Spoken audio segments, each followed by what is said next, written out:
नमस्कार, good morning India में आपका स्वागत है। मैं हूं अदिति राजपूत और इस वक्त शुरू कर रहे हैं बड़ी खबर से जो ज्ञानवापी मामले से जुड़ी हुई आ रही है। ज्ञानवापी सर्वे के मामले में जो कोर्ट कमिश्नर थे अजय मिश्रा, जिन्हें हटा दिया गया था, उनकी रिपोर्ट कोर्ट को सौंप दी गई है। कोर्ट कमिश्नर के पद से हटाए गए अजय मिश्रा ने बुधवार शाम को ही वाराणसी की जो जिला अदालत थी उसमें अपनी जो सर्वे रिपोर्ट है वो कोर्ट को सौंप दी थी। आपको बता दें कि यहाँ पर मंगलवार को उन्हें हटाया गया था और बुधवार को अजय मिश्रा ने कोर्ट में अपनी रिपोर्ट जो है वो जमा कर दी थी। हम सीधे रुक कर रहे हैं वाराणसी में हमारे सहयोगी सौरभ शुक्ला का। सौरभ, ये एक कहानी में नया ट्विस्ट की तरह आया है, क्योंकि अब तक ये माना जा रहा था कि जब दोनों कमिश्नर अपनी रिपोर्ट पेश करेंगे तब उसमें शायद अजय मिश्रा की जो 6 और 7 का सर्वे था वो शामिल किया जाएगा, लेकिन अब उन्होंने पहले इस रिपोर्ट को कोर्ट को सौंप दिया है। बिल्कुल, उसको उन्होंने सौंप दिया। देखिए, ये जो सर्वे हुआ है वो 2 भाग में हुआ है। पहले 6 और 7 मई को सर्वे हुआ था, जो कि कोर्ट के आदेश पर अजय मिश्रा को सबसे पहले अपॉइंट किया गया था। तो अजय मिश्रा ने 2 दिन सर्वे किया था अकेले, लेकिन फिर मुस्लिम पक्ष ने आपत्ति जताई कि अजय मिश्रा का जो बर्ताव है वो निष्पक्ष नहीं है, पक्षपातपूर्ण है। उसके बाद फिर कोर्ट गया मामला और कोर्ट ने बाद में अजय मिश्रा के साथ विशाल सिंह और अजय प्रताप सिंह को अपॉइंट कर दिया, 2 और कोर्ट कमिश्नर, और फिर इन तीनों ने मिलकर 14, 15 और 16 तारीख को ये सर्वे की थी। अब अदिति, विशाल सिंह ने कह दिया अजय मिश्रा का कॉन्डक्ट ठीक नहीं है, ये गैर जिम्मेदाराना तरीके से सर्वे कर रहे हैं, रुचि नहीं ले रहे हैं, इनके जो लोग हैं वो बाहर फोटो या वीडियो लीक कर रहे हैं। तो कोर्ट ने इनको हटा दिया था और कोर्ट ने अपने ऑर्डर में लिखा कि जो अजय मिश्रा है उनका जो बर्ताव है वो गैर जिम्मेदाराना है। कोर्ट ने ऑर्डर में लिखा है।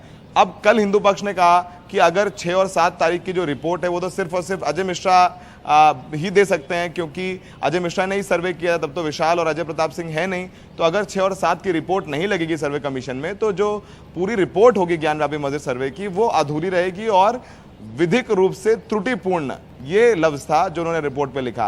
तो अजय मिश्रा शायद कमीशन के साथ काम नहीं करना चाहते हैं। यही वजह है कि कल उन्होंने अपने आप जो 6 और 7 तारीख की रिपोर्ट थी उसे कोर्ट में जाकर के दाखिल कर दिया है। आज उस रिपोर्ट का कोर्ट संज्ञान ले सकता है अदिति, और आज का दिन बहुत अहम रहने वाला है, क्योंकि आज विशाल सिंह और अजय प्रताप सिंह अपनी रिपोर्ट देंगे कोर्ट में, और इसके अलावा आज ही सुनवाई भी होगी। जो नंदी के सामने की मस्जिद की दीवार तोड़ करके मलबा हटा करके शिवलिंग की नापजोक करने वाला है, उस पर मुस्लिम पक्ष अपनी आपत्ति दर्ज कराएगा।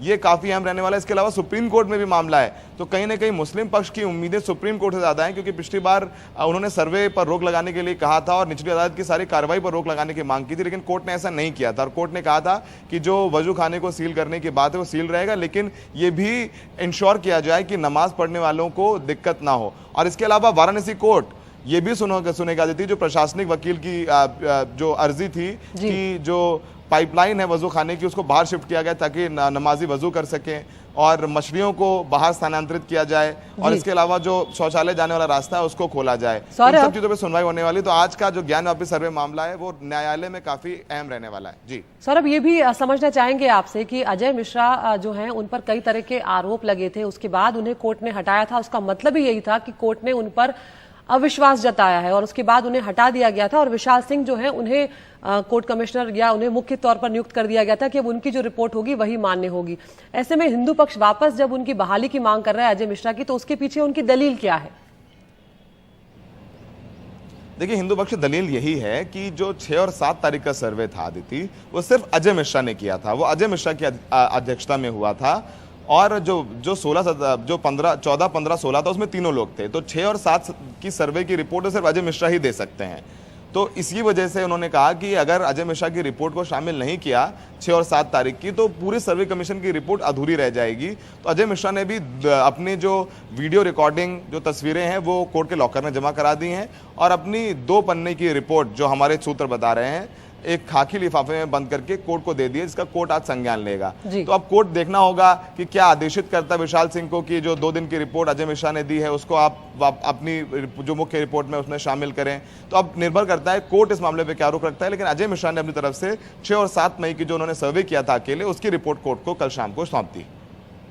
बिल्कुल सौरभ, आप पर हम आते रहेंगे। तो काफी बड़ा अब ये मामला होता जा रहा है। अजय मिश्रा, जिस पर मुस्लिम पक्ष ने, मस्जिद पक्ष जो था उसने पहले अविश्वास जताया था, उन पर उनकी निष्पक्षता पर सवाल उठाए थे और उसके बाद उन्हें कोर्ट ने हटा भी दिया था। अब उनकी जो रिपोर्ट है 6 और 7 मई का जो सर्वे, उसकी रिपोर्ट उन्होंने कोर्ट में सौंप दी है, और अब ये देखना होगा कि उस रिपोर्ट में आखिर कहा, क्या कुछ गया है। तो बहुत ही गहमा गहमी भरा आज का दिन जो है वो रहने वाला है वाराणसी के अगर लिहाज से हम देखें तो, क्योंकि वहां पर बहुत सारी जो याचिकाएं हैं उन पर आज सुनवाई होनी है। जो अजय मिश्रा हैं उनकी रिपोर्ट सौंप दी गई है और ये भी बता दें कि उनकी देखरेख में जो 6 और 7 मई को ज्ञानवापी सर्वे हुआ था, अब ये देखना होगा कि क्या जो नई रिपोर्ट सौंपने वाले हैं बाकी के 2 कमिश्नर उसको उसमें शामिल किया जाएगा या नहीं। इस बीच वाराणसी की कोर्ट के सामने कई याचिकाएं हैं जिन पर सुनवाई होगी। इसमें अजय मिश्रा की बहाली का भी मामला होगा, ज्ञानवापी की दीवार गिराने का मामला होगा, पानी का नल जो वजू खाने से बाहर लाने का मामला है उस पर भी सुनवाई होगी। और माना जा रहा है कि 12 बजे तक सर्वे की रिपोर्ट जो है वो अदालत में सौंप दी जाएगी, जिसके बाद सभी मामलों पर सुनवाई होगी। एक रिपोर्ट आपको दिखाते हैं।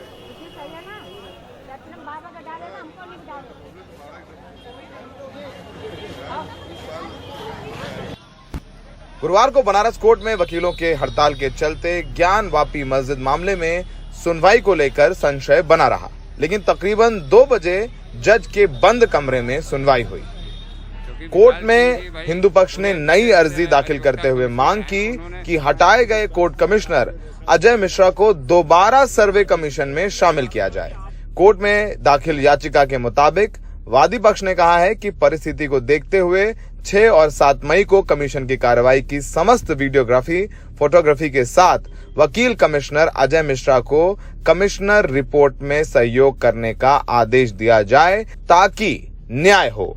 हिंदू पक्ष की तरफ से यह भी कहा गया कि अगर अजय मिश्रा की रिपोर्ट को नहीं शामिल किया गया तो सर्वे रिपोर्ट अधूरी मानी जाएगी। 2 दिन की जो पूर्व की कार्रवाई थी 6-7 मई को, तो उसमें अजय मिश्र जी ही उपस्थित थे, वही उस समय नियुक्ता कमिश्नर थे, इसलिए सर्वे उन्होंने किया है। उनकी रिपोर्टिंग जो भी उन्होंने रिपोर्ट तैयार किया उसको दाखिल किया जाए, नहीं तो रिपोर्ट अधूरी रह जाएगी। दरअसल पहले कोर्ट ने अकेले अजय मिश्रा को सर्वे करने की जिम्मेदारी दी थी। अजय मिश्रा ने 2 दिन 6 और 7 मई को अकेले सर्वे की कार्रवाई की थी। बाद में मुस्लिम पक्ष की आपत्ति के बाद कोर्ट ने दोबारा अजय मिश्रा के साथ विशाल सिंह और अजय प्रताप सिंह को नियुक्त कर दिया। सर्वे रिपोर्ट 17 मई को दाखिल करने के आदेश दिए थे। कोर्ट इस नई याचिका पर गुरुवार को सुनवाई करेगा और गुरुवार को ही कोर्ट कमिश्नर विशाल सिंह अपनी सर्वे रिपोर्ट कोर्ट में दाखिल करेंगे। सर्वे कमीशन की रिपोर्ट पर सवाल उठने लगे क्योंकि एक सर्वे कमिश्नर दूसरे सर्वे कमिश्नर अजय मिश्रा को हटवा चुके हैं। अब हिंदू पक्ष चाहता है कि अजय मिश्रा जिनको हटा दिया गया, जिनको कोर्ट ने लिखित तौर पर कहा है कि उनका जो रवैया था वो गैर जिम्मेदाराना था, उनको वापस चाहते हैं कि वो इस कार्रवाई में शामिल हो जाएं। तो जाहिर सी बात है कि जब सर्वे करने वाले ही आपस में एक दूसरे पर विश्वास नहीं करते हैं तो सर्वे की रिपोर्ट कैसे विश्वसनीय हो सकती है। बनारस में सहयोगी विनीत और अजय कुमार सिंह के साथ सौरभ शुक्ला, एनडीटीवी इंडिया। आगे बढ़ते हैं। रोड रेज के मामले में नवजोत सिंह सिद्धू की सजा बढ़ाने की याचिका पर आज सुप्रीम कोर्ट फैसला सुनाएगा। पीड़ित परिवार ने इस मामले में पुनर्विचार याचिका दाखिल की थी। सुप्रीम कोर्ट ये तय करेगा कि सिद्धू की सजा बढ़ाई जाए या नहीं।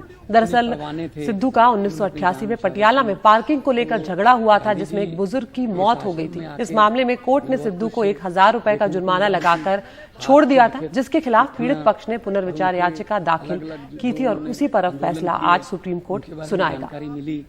और असम की बात करते हैं, जहां पर बाढ़ हर साल लोगों के लिए मुसीबत का सबब बनकर आती है। इस बार भी असम में बाढ़ ने लोगों की जिंदगी जो है मुश्किल बना दी है। राज्य के 27 जिले जो हैं वो 6.5 लाख से ज्यादा लोग इसमें प्रभावित हुए हैं। प्री मानसून की बारिश के कारण जो बाढ़ आई उसमें 9 लोगों की जान भी जा चुकी है। पिछले कुछ दिनों से सामान्य से तकरीबन 60% ज्यादा बारिश हुई है, जिसके चलते कई जिलों में तबाही मची हुई है और दूसरे जिलों से संपर्क टूट गया है। सबसे ज्यादा प्रभावित दीमा हसाओ में भारतीय वायुसेना ने खाने के साथ साथ जरूरी सामान के पैकेट गिराकर मुसीबत में फंसे लोगों की मदद करने की कोशिश की। दीमा हसाओ में 5 दिनों के बाद इंटरनेट सेवा भी बहाल हुई है। हालांकि लगातार 6ठे दिन भी यहां पर रेल और रोड संपर्क कटा रहा। इस बीच असम और मेघालय के बीच राष्ट्रीय राजमार्ग को बराक घाटी तक खोलने को लेकर कोशिशें जारी हैं। बराक घाटी तक जुड़ने वाली जो सड़कें हैं उनको आंशिक रूप से खोल दिया गया है। इसके अलावा होजाई, कचार और दीमा हसाओ में राहत बचाव का काम लगातार जारी है। लेकिन तस्वीरें जो अलग अलग आ रही हैं उससे आप अंदाजा लगा सकते हैं कि वहां पर लोग क्या कुछ झेल रहे हैं।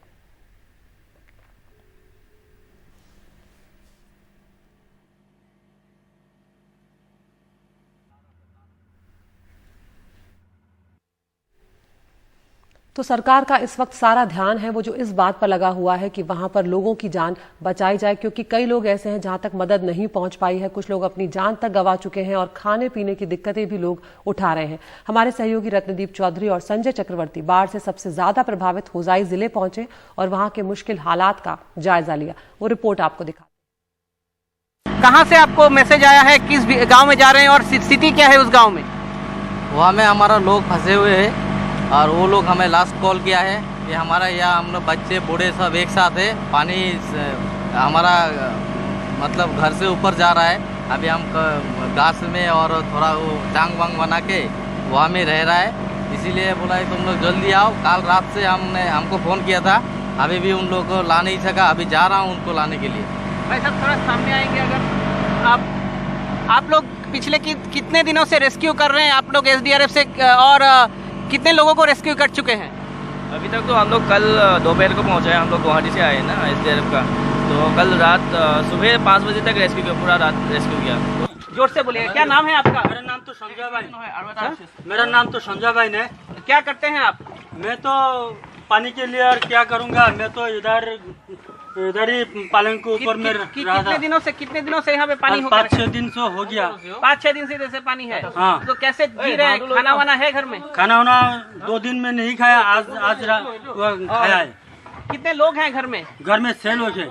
6 लोग हैं। हाँ। और तो कैसे रह रहे हैं पूरा घर में? कैसे रह रहा, हम तो बहुत टेंशन हो गया है, कैसे हम बचूंगा, कैसे मेरा जान ये करूंगा, सेव करूंगा। इसी तो मैं इधर उधर तो ये बोर्ड बहुत ज्यादा से ज्यादा मैंने उसको खोजना पड़ेगा, लेकिन नहीं पाया वो। और काम क्या करते हैं आप? काम तो मैं खेती काम करता हूँ। आपकी खेती में पानी है? अभी पानी हो गया पूरा? खेती तो पानी वो डूब गया, और ये मेरा दुकान है, ये दुकान वो डूब गया, सारा माल वो पानी से गिर गया। हमारी ये गांव का नाम दक्षिण राधानगर मध्योपड़ा है। हम तो सरकारी से कोई सुविधा नहीं मिले, तो अभी हमको जो सुविधा हम पालेंगे वो सुविधा आपको आप मदद कर देंगे। ठीक है, हम सरकार को जाके जरूर आपकी कहानी बोलेंगे। और यहाँ पे रेस्क्यू करने आए हैं ये भाई साहब आए हैं, और एसडीआरएफ। आपके घर के कौन कौन जा रहे हैं अभी रेस्क्यू टीम के साथ? 4 आदमी जाएंगे, हम 2 आदमी घर में रहेंगे। मगर अगर पानी भर गया तो? पानी भर गया तो हम तो ऊपर में रहेंगे। ये युवा rescuers Assam state disaster response force के हैं, और वो इन बाढ़ पीड़ित गांव वालों को सुरक्षित निकाल के रिलीफ कैंप तक लेके जा रहे हैं। असम के लिए बाढ़ प्रभावित इलाकों से लोगों को सुरक्षित निकालना एक चुनौती है, और इस चुनौती को और भी कठिन कर रही है। पूरे राज्य में अभी भी बारिश हो रही है, और इसके साथ साथ बाढ़ का पानी भी बढ़ रहा है, मगर सरकार के लिए लोगों को सुरक्षित निकालना अब सबसे बड़ी चुनौती है। होजाई से कैमरा पर्सन संजय चक्रवर्ती के साथ रत्नदीप चौधरी, एनडीटीवी इंडिया। उधर असम के नौगांव की बात करें तो वहां करीब 50,000 से ज्यादा लोग बाढ़ से प्रभावित हुए हैं। नौगांव के कामपुर इलाके में स्थिति बेहद खराब हो गई है, जगह जगह सिर्फ पानी ही नजर आ रहा है।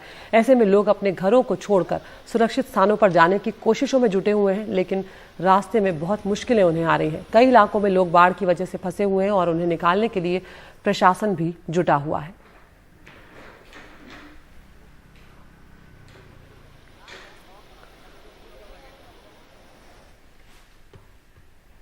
और असम के सिलचर जिले में स्थिति भयानक हो चुकी है। बराक नदी खतरे के निशान से ऊपर बह रही है। लोगों में ये डर का माहौल है, क्योंकि उन्हें लग रहा है कि ऐसी स्थिति और बिगड़ ना जाए। जैसे जैसे जलस्तर जो है वो बढ़ेगा, अपनी जान बचाने के लिए लोग अपने घरों, जरूरी सामान को छोड़कर सुरक्षित जगहों पर जाने को मजबूर हैं।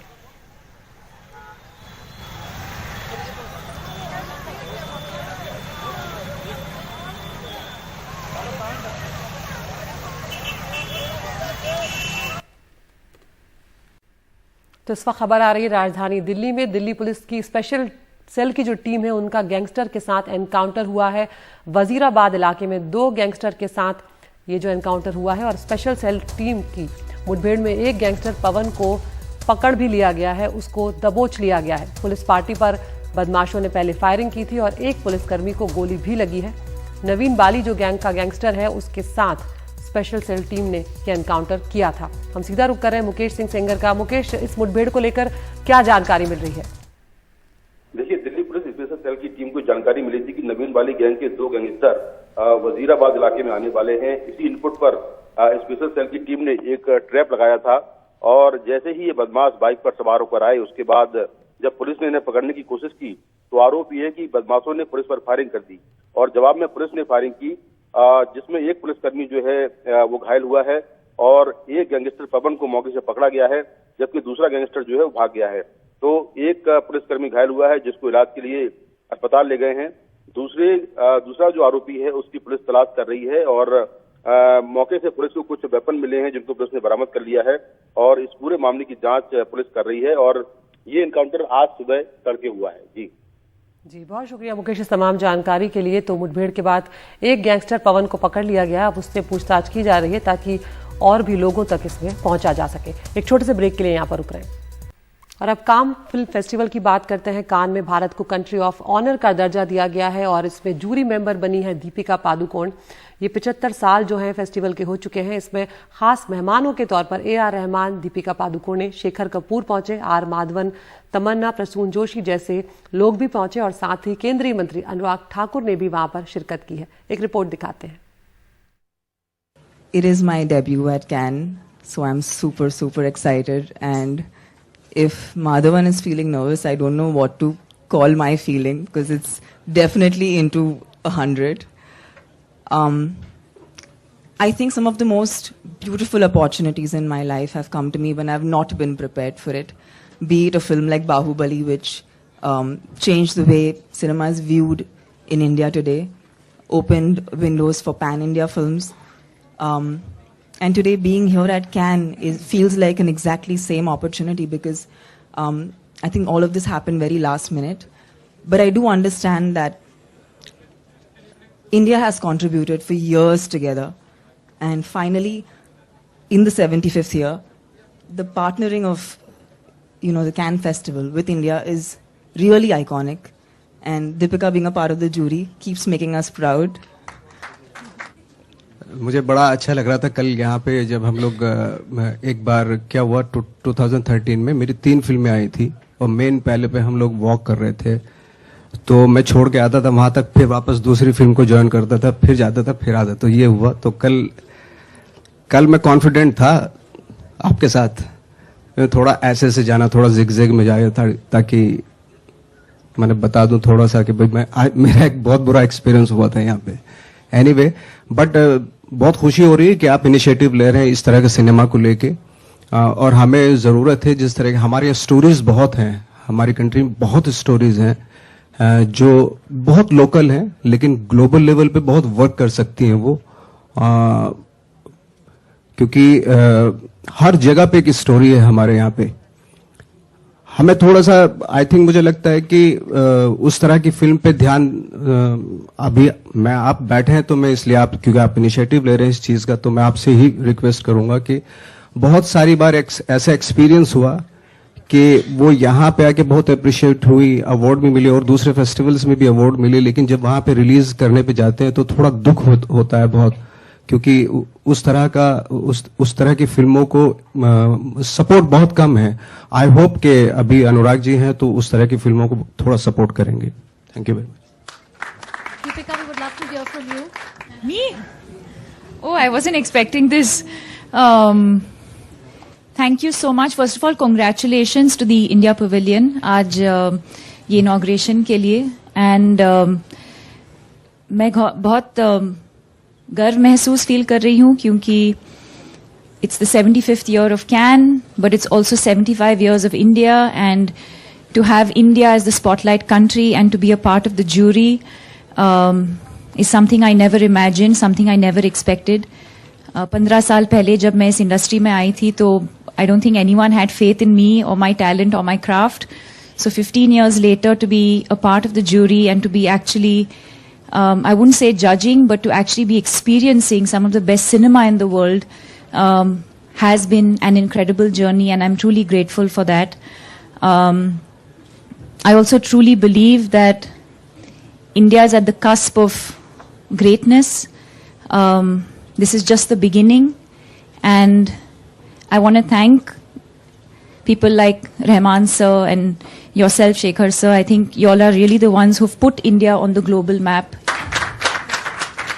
Having said that, I feel like we have a long way to go as a country. I feel really proud today as an Indian to be here, to be representing the country.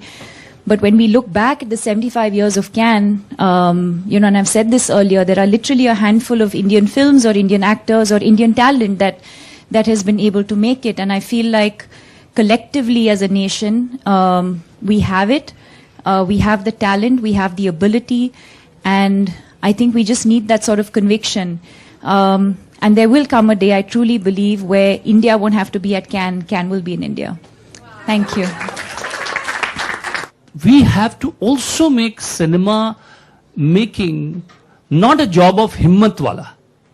हमारे देश में हिम्मत वाले का काम हो गया, talent वाले का काम होना चाहिए, स्टोरी वाले का काम होना चाहिए. Because the film making at the process should become so simple and easy that someone who is dreaming out there in a small town of a small film could be, coming from absolutely, and we talk about diversity.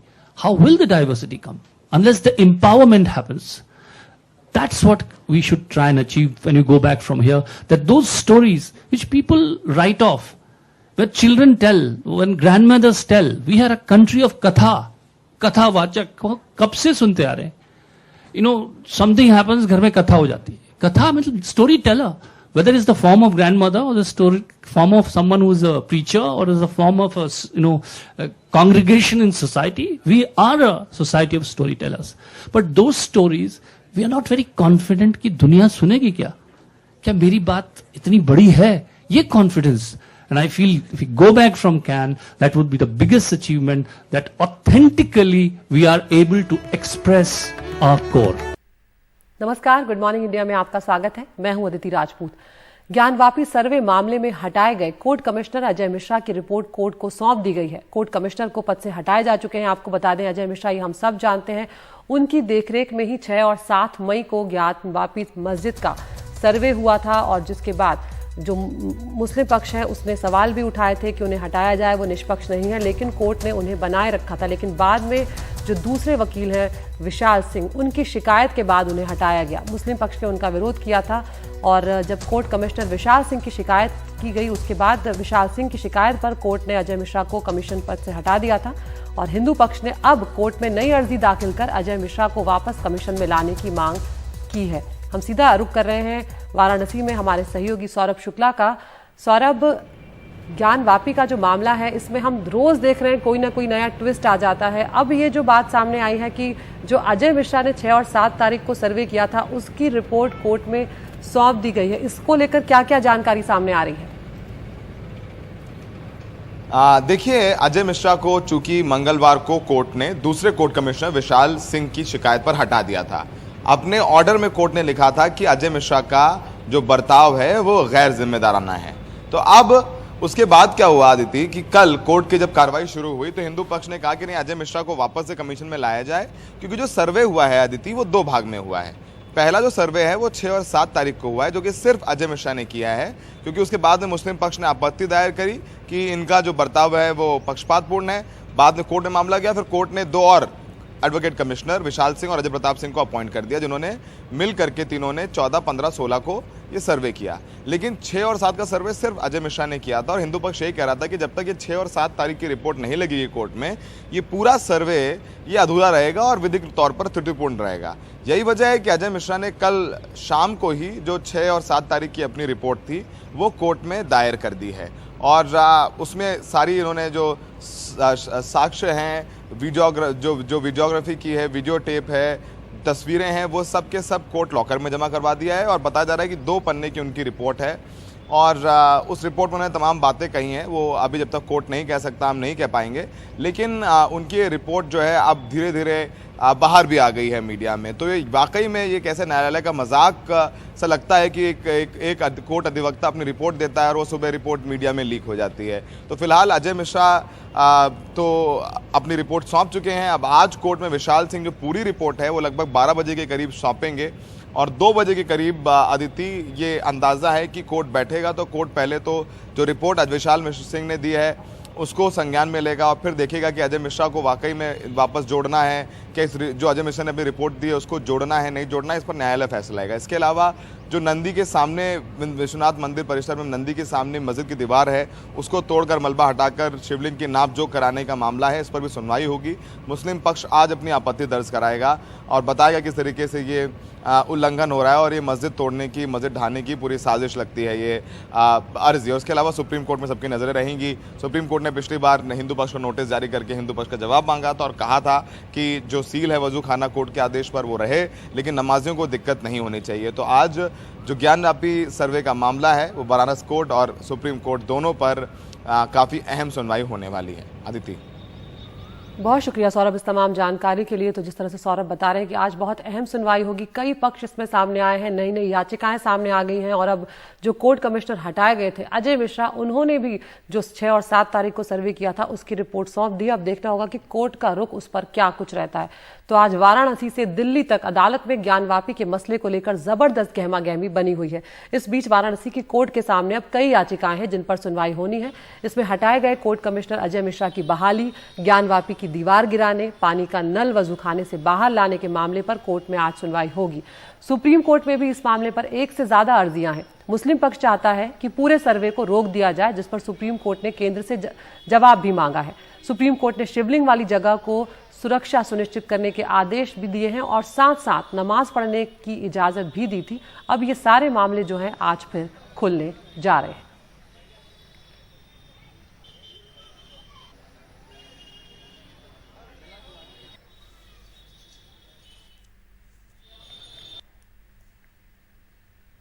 और इस बीच चल रही सुनवाई में अब नया मोड़ यह आ गया है कि हिंदू पक्ष ने इस मामले में एक नई याचिका दायर कर दी है, जिसके मुताबिक अजय मिश्रा को दोबारा सर्वे कमीशन में शामिल किया जाए। अजय मिश्रा की रिपोर्ट को शामिल नहीं किया तो अधूरी मानी जाएगी रिपोर्ट, ये हिंदू पक्ष का कहना है। 6 और 7 मई के सर्वे की वीडियोग्राफी के साथ अजय मिश्रा को रिपोर्ट में सहयोग का आदेश दें, जिससे न्याय हो, ये हिंदू पक्ष ने जो अपनी याचिका दाखिल की है उसमें कहा है। और साथ ही कहा है कि कोर्ट ने, आपको ये भी बता दें कि कोर्ट ने मंगलवार को कमिश्नर अजय मिश्रा को हटा दिया था। वाराणसी की अदालत हिंदू पक्ष की याचिका पर आज सुनवाई करेगी और देखना होगा कि क्या कुछ इसमें निकलकर आता है।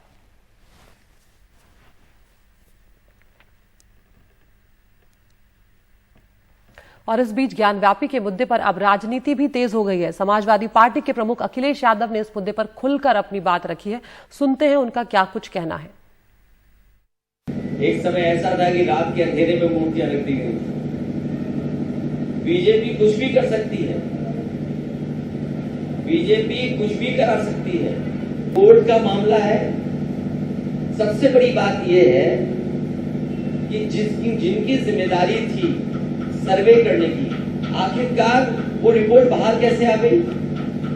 और हमारे धर्म में तो ये है, हिंदू धर्म में, कहीं भी पत्थर रख दो, एक लाल झंडा रख दो, पीपल के पेड़ के नीचे मंदिर बन गया।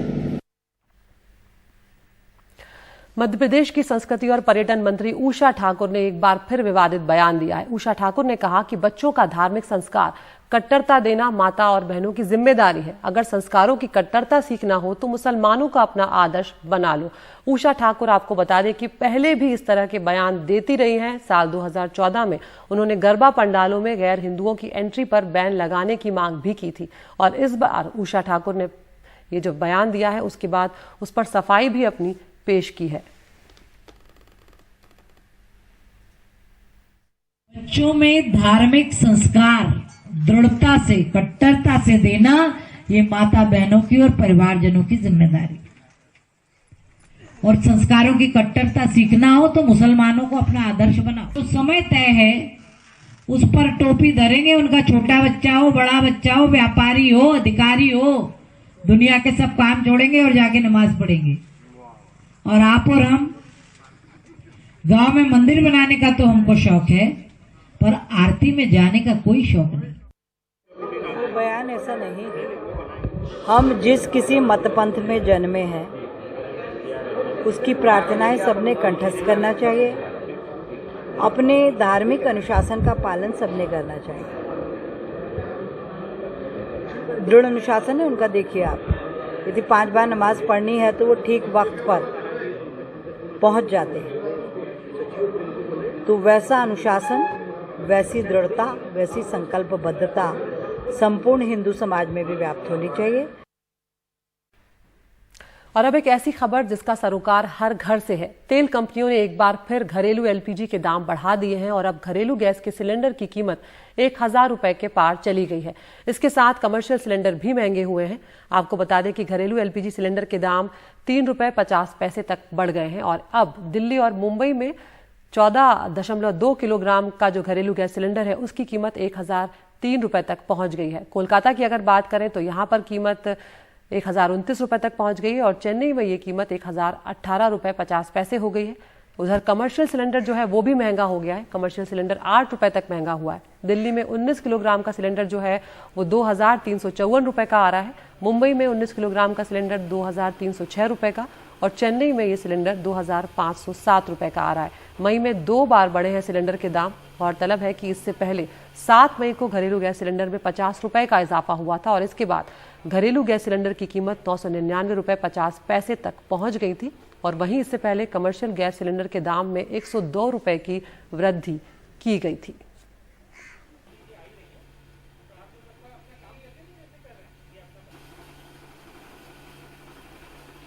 तो यहाँ पर आपको बता दें कि प्रधानमंत्री के गोद लिए गांव जयापुर के लोग महंगाई से परेशान है। परेशान पूरा देश है, लेकिन जो प्रधानमंत्री का गोद लिया गांव है वो भी इससे अछूता नहीं है। ग्रामीण भारत पे शहरी भारत के मुकाबले महंगाई दर ज्यादा है। खुदरा महंगाई का जो हिसाब चल रहा है वो 8 साल के उच्चतम स्तर पर पहुंच जाने के बाद अप्रैल 2022 में थोक महंगाई ने भी नया रिकॉर्ड बना दिया है। बेतहाशा बढ़ती महंगाई को लेकर ग्रामीण इलाकों में अनदेखी का नुकसान यहां पर बसे लोग उठा रहे हैं।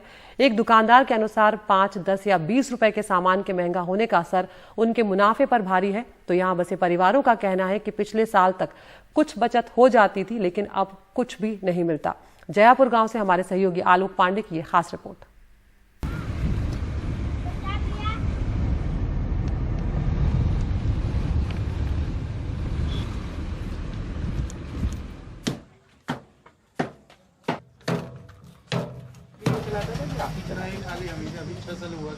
अच्छा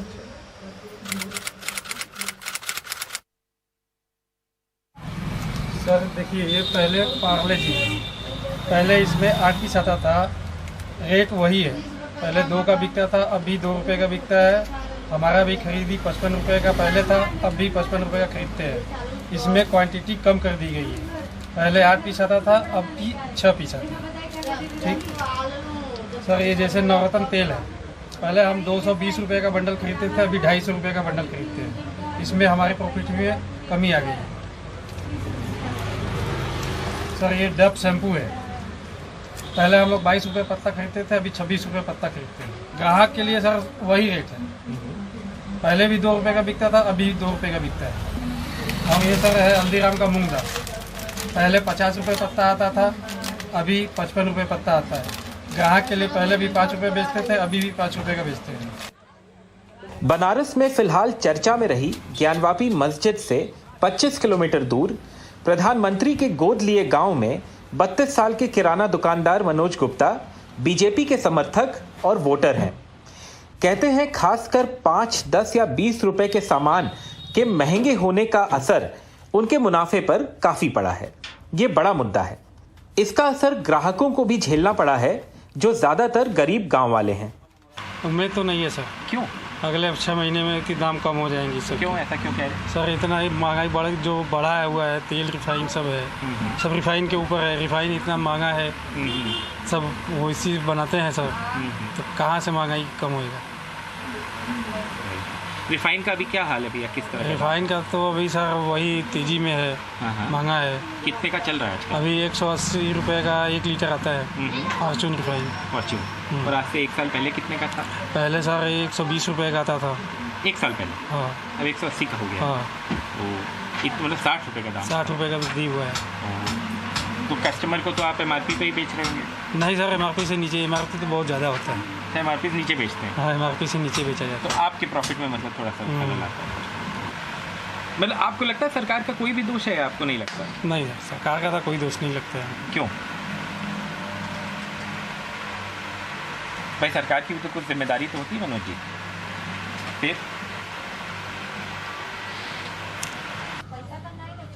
कुछ कदम दूर आरती देवी गांव की अन्य महिलाओं के साथ मिलकर बचत का एक छोटा सा सहकारी समूह चलाती हैं। वो अपने आरोपों को लेकर ज्यादा वोकल हैं। आरती के पति एक निजी कंपनी में काम करते हैं और ये लोग करीब 25,000 रुपए महीना कमाते हैं। इस कमाई से 8 लोगों का परिवार चलता है। आरती कहती हैं कि वो और उनके पति बीते साल तक 5,000 रुपए बचा लेते थे, लेकिन अब नहीं। जनता का क्या दोष है? जनता जब जिताए हैं तो महंगाई बढ़ेगा ही। ये तो जनता ही जानते का। और सरकार का क्या दोष है? सरकार जब बना है तो सरकार को सोचना चाहिए था ना सर, कि अब जनता जिताए हमके तो सस्ताई दे, तब तो जनता खुश रहेंगे। अच्छा, आपके घर में 3 चीज बताइए जिसका दाम सबसे ज्यादा बढ़ गया है, जो आपकी रोज की जिंदगी में जिससे फर्क पड़ता है। कोई 3 चीज गिनाइए। दाल है, गैस है, तेल है। 5 किलोमीटर दूर भिखारीपुर गांव में 45 साल के वीरेंद्र कुमार यादव दूध बेचते हैं। कहते हैं बीते 6 महीने में कमाई बहुत घट गई है। बीते 6 महीनों में दूध का दाम 45 से 50 रुपए लीटर बना हुआ है, लेकिन लागत बढ़ गई है। चोकर का दाम अब 1200 रुपए से लेकर 1400 रुपए प्रति बोरा हो चुका है। ये 55% का इजाफा है। हर जानवर पर हफ्ते में आधा लीटर सरसों का तेल लगता है। 1 साल में उसके दाम 15 से 20 रुपए लीटर बढ़ चुके हैं। इसमें परिवहन के लिए तेल के बढ़ते दाम भी जोड़ लें तो मंदिर मस्जिद तो है, आदमी का महंगाई से थोड़ा दिमाग को हटाना कि कैसे इनको खींचा जाए। इसमें भिड़े रहेंगे तो ये सब मुद्दा सब रहेगा, खाना खाएं या ना खाएं। मैं इस वक्त जयापुर में, जो प्रधानमंत्री का अडॉप्टेड विलेज है, एक बेंच पे बैठा हूँ। इस बेंच पे एक बहुत इंटरेस्टिंग चीज़ लिखी है। लिखा है, खुद को बदलो तो भारत बदलेगा। लेकिन यहाँ बहुत लोग, और शायद बाकी देश में भी बहुत लोग ये भी चाहेंगे कि अगर सरकार भी अपनी पॉलिसीज़ थोड़ी बहुत बदल पाए और इस प्राइस राइज पे कुछ अंकुश लग पाए, तो गांव देहात में जो लोग हैं उनकी ज़िंदगी थोड़ी ज़्यादा आराम से व्यतीत हो पाएगी। बनारस से कैमरा पर्सन राजेश गुप्ता के साथ आलोक पांडे, एनडीटीवी इंडिया। इस बार भी असम में बाढ़ ने लोगों की जिंदगी मुश्किल बना दी है। राज्य के 27 जिलों में 6.5 लाख से ज्यादा लोग प्री मानसून बारिश के कारण आई बाढ़ की चपेट में हैं। इस दौरान 9 लोगों की मौत भी हो गई है। असम में पिछले कुछ दिनों से सामान्य से तकरीबन 60% बारिश के बाद राज्य के कई जिलों में तबाही मची हुई है। सबसे ज्यादा प्रभावित दीमा हसाओ में भारतीय वायुसेना ने खाने के साथ साथ जरूरी सामान के पैकेट गिराकर मुसीबत में फंसे लोगों की मदद करने की कोशिश की है। दीमा हसाओ में 5 दिनों के बाद इंटरनेट सेवा भी बहाल हुई है। हालांकि लगातार छठे दिन भी यहां पर रेल और रोड संपर्क कटा रहा।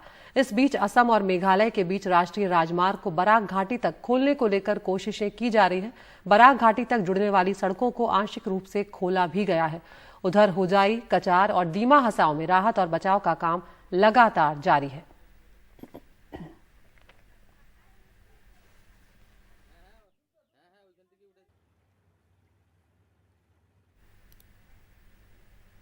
तो असम के कई जिले ऐसे हैं जो पूरी तरह से पानी में डूबे हुए हैं और लाखों लोगों पर इसका असर पड़ा है।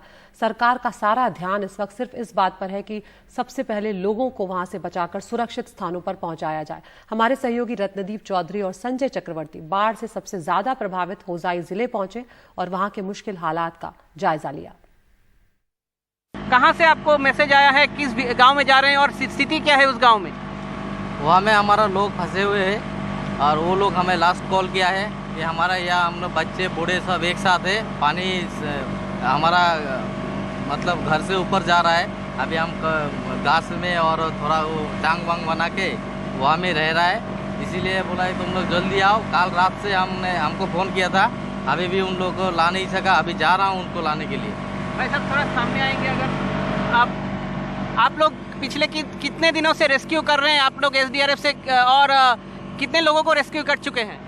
अभी तक तो हम लोग कल दोपहर को पहुंचे हैं। हम लोग गुवाहाटी से आए ना एसडीआरएफ का, तो कल रात सुबह 5 बजे तक रेस्क्यू किया, पूरा रात रेस्क्यू किया। जोर से बोलिए, क्या नाम है आपका? मेरा नाम तो संजय भाई। मेरा नाम तो संजय भाई ने। क्या करते हैं आप?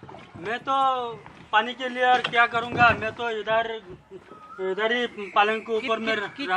कितने दिनों से यहाँ पे पानी हो? 5-6 दिन से हो गया। 5-6 दिन से जैसे पानी है। हाँ। तो कैसे जी रहे हैं? खाना वाना है घर में? खाना वाना 2 दिन में नहीं खाया, आज खाया है। कितने लोग हैं घर में? घर में 6 लोग हैं। 6 लोग हैं। और तो कैसे कैसे रह रहे हैं पूरा घर कैसे रह रहे हैं? हम तो बहुत टेंशन हो गया है, कैसे हम बचूंगा, कैसे मेरा जान ये करूंगा, सेव करूंगा।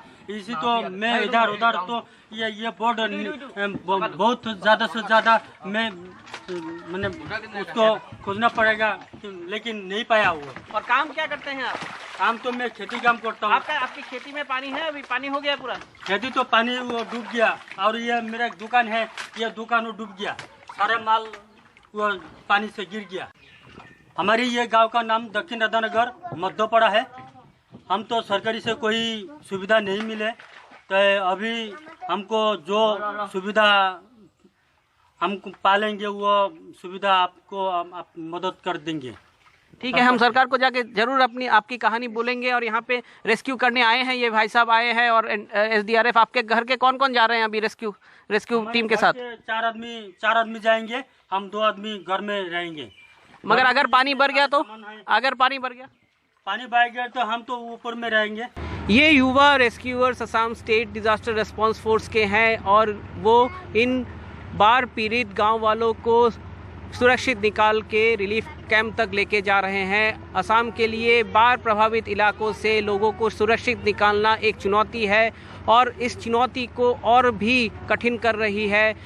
पूरे राज्य में अभी भी बारिश हो रही है, और इसके साथ साथ बाढ़ का पानी भी बढ़ रहा है, मगर सरकार के लिए लोगों को सुरक्षित निकालना अब सबसे बड़ी चुनौती है।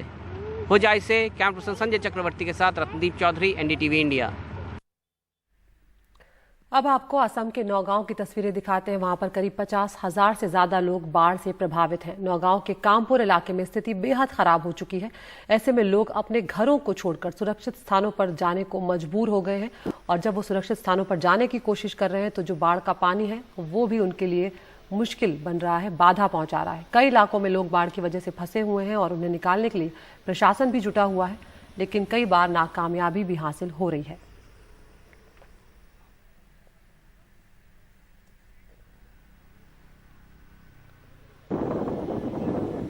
और असम के सिलचर जिले की स्थिति भी भयानक हो चुकी है। बराक नदी खतरे के निशान से ऊपर बह रही है। लोगों में डर का माहौल है। अपनी जान बचाने के लिए लोग अपने घरों, जरूरी सामानों को छोड़कर सुरक्षित स्थानों पर जाने की कोशिश कर रहे हैं। कई रेलवे स्टेशन जो हैं वो बुरी तरह प्रभावित हुए हैं।